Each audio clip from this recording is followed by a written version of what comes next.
We're back on Sports Overtime. Bruce Martin from Speed Sport. Check him out in the magazine or online. Bruce, before we officially turn the calendar to May, as long as we're talking Indy-wise, what about down here at Barber? Just a tremendous crowd the whole weekend long. Good to see the fan base branching out for more than the traditional locations. Well, when George Barber created this place back in 2003, what he ended up with is the Augusta National of INDYCAR.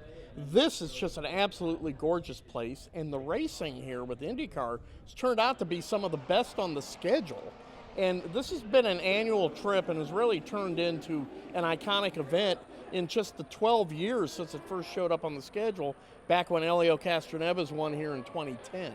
And plus, I went to high school about 10 miles from here, but that's a story for another day. We're looking forward. We're thinking about back in Indianapolis, and you think about the series with plenty of momentum. You think about getting back to full capacity. This could be one of the more memorable 500s the whole month long, really.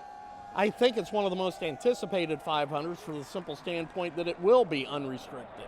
It'll be opened up. I remember Roger Penske last year when he had to deal with a limited crowd of 137,000, said we want to come back in 2022 and blow the doors off this joint.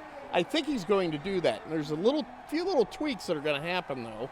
There's going to be 32 at the moment. They're going to change with 33 cars. There's no need to have the extra rounds of qualifying, so they've tweaked that schedule a little bit. But the Monday practice is back, and I know that's always a very interesting thing to see, the full field out there on that Monday after qualifying. You talk about interesting in qualifying. What about the tweaks to the qualifying format? Talking with some of the drivers, not exactly thrilled with how this is going to go down, but it should make for some exciting times for the fans on that Sunday.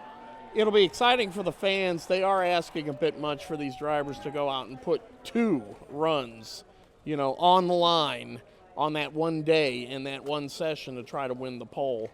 But, it is entertainment, and you do have to find a way to appease TV and the spectators that are at the Speedway. And, it's always one of those, let's see how it works before we make a total judgment on it. What are some of the storylines we're looking forward to? Obviously, Helio Castroneves making a drive for 5. You think about Joseph Newgarden, the one thing missing from that resume, and of course he runs for Roger Penske trying to get that first 500 win. What are some other things fans should be paying attention to? Well, obviously there's going to be a lot of attention on the driver of the number 48 Carvana, American Legion Honda, Jimmy Johnson. He has looked very good in the oval races. The oval race at Texas finished 6th.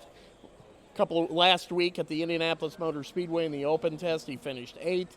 He has a lot better feel for an IndyCar on an oval, and that's going to be something to really watch. He could be a challenger for the actual victory.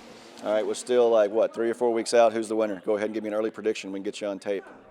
Every time I pick Scott Dixon, he never comes through for me. Don't tell Scott that. So you're going Scott Dixon anyway? Eventually, his bad luck's got to turn as well. All right, let's get Dixon in the books. Hit the Las Vegas betting window if that's your choice right now. Let's hit a break. That's Bruce Martin with Speed Sport. Back with more on Sports Overtime.